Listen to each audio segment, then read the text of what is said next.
A friend's entitled ex turns into a stalker, plus updates. Original post. My friend 30 female came to the US from Latin America at 19 as a student. She also started dating her ex 29 male after many years of hanging with each other, both during vacations and online. I knew them both since high school, and they seemed good together. She tried to convince him to move together a few years before their breakup. He was living with his parents who wanted him to leave. At this point, she had already finished college and had a job in the US that granted her a visa, while he had quit college and worked part-time. From what I can gather, he didn't want to leave his parents' place because free food and no rent. So instead, she asked me if I wanted to move with her so we could afford a bigger place. I said yes, and we moved together, adopted a cat and a dog, and pretty much became Grace and Frankie. Around the start of the pandemic, things got bad for them. This is what I was told and what I saw. They never talked or hang out or anything. I was in a breakup at a time myself, so I wasn't really on top since I had my own issues. But my friend cried so much. She didn't even get a happy birthday. After a year of no contact, she assumed the relationship was over. She changed all her social media to single, which he could see, took him off her emergency contacts at work and at her doctor's, and just moved on with her life. This year, my stepdad's health has gone downhill, and my mom needs help caring for him. She works full-time as a therapist. I work from home and my job is very flexible. So I put in the idea of all of us living together, and I'll care for my dad. Eventually, I'll care for my mom too. My mom loved the idea and asked my bestie if she wanted to move with us too so we could all be together. And also because at this point, I can't see myself not being in the same house as her. We've come to terms in being single ladies. Heck, we've joked that one of us should adopt, and we become parents/aunt dynamic. But now the joke is more serious since I'm considering it, and she's incredibly supportive. No, we're not dating. We're just incredibly close after all the BS we've lived through together. We found a perfect house, 4 bedrooms, 2.5 bathrooms. Enough space, a yard, everything we need. And we got it after a bunch of difficulties and arrangements. Since I don't have immediate plans for adopting yet, I have a ton of paperwork and years of planning ahead. We made the extra room into our office/gaming hub. We both work at the same place, totally not on purpose. They were hiring and we both needed visas. And as proud first-time homeowners, we posted pictures. Her ex, who by this point has been MIA for 3 years, messaged her, saying he was so excited to move into the new house. She told him this was her house with me and my parents, and he said since they were a couple, she should kick me and my parents, so he could move in. I want to point out that my parents bought the house. We, Fred and I, will pay them our parts over the years. And if she decides to move out, I'll finish paying and I'll buy her part out. This is all in paper and signed. So she obviously told him he was not moving in with us, and that he ghosted her, so there was no relationship. He went on a tirade that he never broke up with her, that she was abandoning him, that she never cared about him, etc. I got mad, took the phone from her and told him he could live in a bear cave for all I care, but to leave my friend and our house alone. He went ballistic and began calling us some names, referring to the LGBTQ plus community that would probably get this post flagged. So I'll leave it to your imagination. My friend started crying, and I was absolutely done with him. I never thought he was abusive, but my friend confessed to me that this was not new. He always had issues with the two of us living together, and accused her often of cheating on him with me. We ended a call and I told her she needed to block him for her own sanity's sake. She deserves so much better than this man-child. She got me to leave my horrible ex when I was in high school. She took me to the hospital when he beat me up and called my parents. My friend is family, and I'll be dead before I let some bastard with commitment issues make her suffer. Since then, he's gone on a major campaign in our friend group to say my friend abandoned him and left him homeless, since apparently he canceled his lease after he saw we bought a house. He also claims we're lesbian Satanists that probably mistreats our pets and are mooching off my parents. Most of my friends know the story. I know my friend and I moved together at first out of necessity. Then we just don't see ourselves not living together. So yeah, my friend's ex is a nutcase. And if he ever gets close to her again, I will personally give him a free vasectomy. Now for the top comments before reading the updates. Wait, so 3 years later, he's like, can't wait to be with my girlfriend I haven't talked to or seen in years? That's next level entitlement. Also next level delusional. Sounds like a form of mental illness or drugs? He canceled his lease after he saw we bought a house. Stop. I laughed so hard that a cat woke from her nap and bolted from the room. Ditch any of the friends that sympathize with him, especially the ones that take his side. Also, you and your friends are goals. Funny enough, no one has so far. Either they don't want to deal with it or just ignore him. They might have already blocked him. That way, he can be in a group but they have no idea. Just to cement the deal, get the cops involved. Submit them the fact that it has been 3 years since they last had a conversation. Phone call, text, online, whatever. And that he is harassing OP's friend. I'm sure something can come out, like a restraining order or something. Not the a-hole. I bet he didn't cancel his lease. I bet his parents kicked him out, which is why he wanted someone else to mooch off of. First update. Hey everyone, a bit quick on the update, but some people ask if our friends knew where the ex was hiding for 3 years, and I was actually curious. Since I was down for the count at work today, I had time to check with my friends and find out more. Apparently, my bestie did ask them, but they didn't know. From what they tell me, he kinda got back into everyone's life in the last year or so, but he was part of the group because they were bestie's friends, not really his. I don't personally know many of his own friends, to be fair. I did track down the ex's sister thanks to social media and poked her for info. She's very nice and always treated my bestie right. I told her what her brother did and her response was very interesting. Apparently, the ex was dating other girls until his parents decided to move outside the US and he's now living in a friend's couch. The last she heard was a couple of days past when they went out for coffee. He was saying he got his brand new house and was going to be moving in this week. As far as she knew, my bestie begged him to take her back and let her live in his house. I did correct her and said that no, bestie's living with me and my parents in our new house. Her reaction was, of course he lied, and just thanked me for letting her know he was talking nonsense. Aside from that, I do want to report we are safe. He doesn't know where we live, and most people don't because we're not really ready to open Pandora's box and having friends come over. We also need time to figure out who we wanted to know. We won't be going to the police unless something serious happens, just because this is technically not a crime. But we are going to keep recordings and printing text conversations. If it tries anything, we have all our papers in order. And just in case, I plan to contact our company's HR so they know the situation. The company we work for can provide us free legal counsel if things get bad. Now for the second update. For a bit, it was actually pretty calm.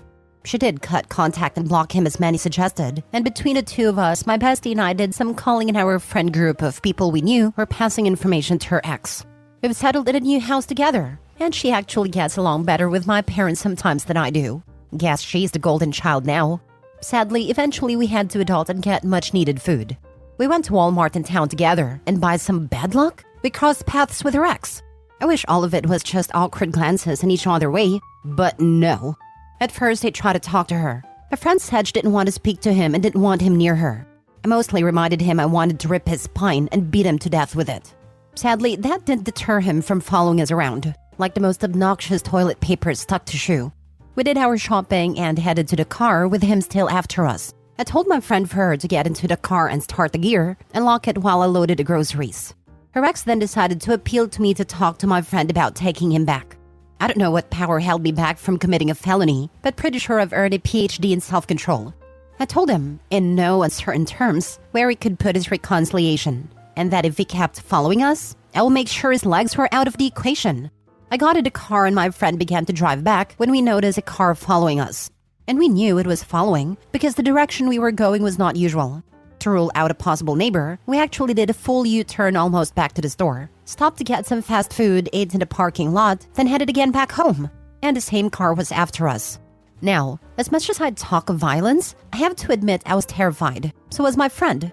Neither of us has a gun permit. At best, we carry a can of pepper spray. And we know her ex does have weapons. So yeah, we were not comfortable at that point. Instead, we headed past our neighborhood. And following the usual advice from TV, drove to the police station. Once in it, we did write a statement and I got scolded about the confrontation in Walmart's parking lot. The reason we knew it's her ex was because when we got home, she got a call from him and a new phone number saying, "I know where you live now." We immediately called the police. So that's where we stand. Cops just left a few minutes ago, and my brother is going to be staying over for a few weeks until we got the RO and some sturdier locks. Also, I want to clarify a few things. A lot of people ask why originally my friend took a whole year of being ghosted to accept the relationship was over.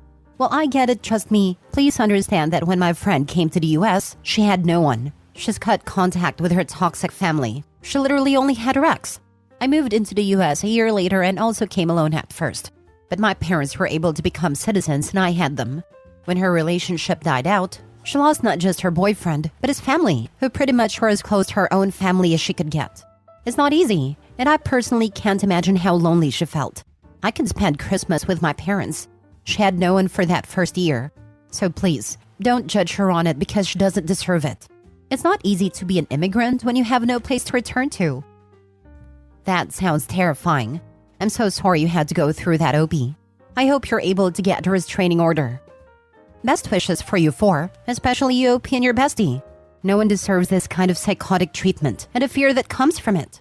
Maybe think about the reinforced front and back doors, security cameras, and one of the Ring doorbells, so you can see who is outside and talk to them through it. Stay safe. I'm not a security expert, but I would like to pass on a couple of tips. First, before you or your friend get into your cars, always check inside it to make sure nobody's concealed in it, especially at night. Second, when you're shopping anywhere, etc., and you don't feel safe walking to your car, ask the store, mall, restaurant, or other establishment for an escort to your car. The escort must wait until you are inside your car before he or she leaves to go back inside. If the establishment does not provide an escort to your car or is naughty about it, don't do business there again and send them a letter explaining why. A company which does not care about your safety does not deserve your business. With all my heart, I hope things turn out well for you and your friend. Can I add that they get security cameras and a video doorbell? If it comes sneaking around and you have it on film, you can use it to get a restraining order. Also, it means you can check who's at the door before answering it. These things aren't as expensive as you think. Please search for tracking devices on your vehicle. Do this. He's a crazy stalker. Watch out. Not just your vehicle. He may get someone to accidentally bump into one or both of you and slip an AirTag in your jacket pocket, purse, etc. Don't leave your belongings when you're in public and say you have to use the restroom for the same reasons. There is an app called Tracker Detect for this. Had a stalker for a long time, before smartphones, but I downloaded it just the same when I got paranoid again. If you go to your phone's app store, you can search for tracker detectors and download as soon as possible, just to make sure you don't have any. Third update. I wanted to do an update, but I haven't had a time. Thank you all for your well wishes and advice. We're certainly taking measures for security.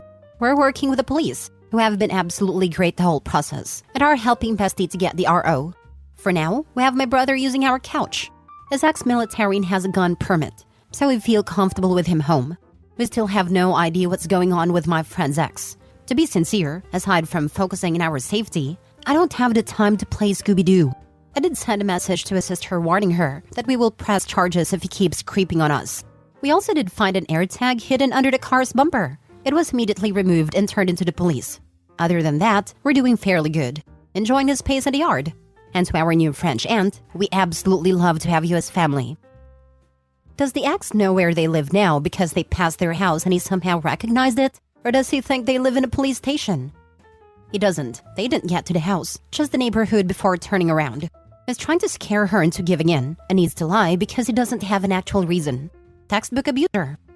We went to Walmart in town together and by some bad luck, we crossed paths with her ex. If you're ever in this situation, talk to a staff member, have them get security, and call the police. Tell them a threatening man is following and harassing you. Do not go to the more secluded car park. Do not enter your identifiable car. Deal with it in the store. Definitely do not threaten violence to an unhinged man with access to weapons. You don't know how desperate, angry, or violent he is. Also, if being followed, do not drive home. Drive to the police station and explain what's going on. They will either flee or get spoken to the police. They will not find out where you live. I was getting road raged once and didn't even need to drive to the police station. I just drove to where I knew there was a lot of cop cars and pulled up beside them. Suddenly, all the honking and shouting stopped. They just drove on past. Dormate had some creepers try to follow her one time she was heading back to her parents' place for Christmas. Stopped to get gas. Noticed this guy staring at her from another pump. Guy followed her into the station and back out, and then followed her onto the interstate. He stayed on her tail as she drove through the city, despite her weaving through traffic, and she called her boyfriend, freaked out, not sure what to do. It took a while, but it got her calmed down enough to get her to hang up and call 911. By then, she was out in the country, upper Midwest. It can go from urban to open country real fast when on the interstate and had no way to dodge the creep. And by then, he was leapfrogging her and getting in front of her, trying to force her to stop via collision. Operator got Dormate connected to the nearest highway patrol and they stopped the pair of them. Patrol got her story, instructed her to get off the interstate a few miles ahead and get onto a major highway for a little while, along with his card. She was able to drive off while the cops kept the creepers behind. Ends up he had a female passenger. No idea what happened to them. Hopefully they've found evidence of an attempted kidnapping/trafficking and were able to hold them. She was a little twitchy when she came back after the winter break and was hesitant to go back home for Easter break. The rest of us co-eds on in our dorm got a lot more wary and alert while out on long road trips after that.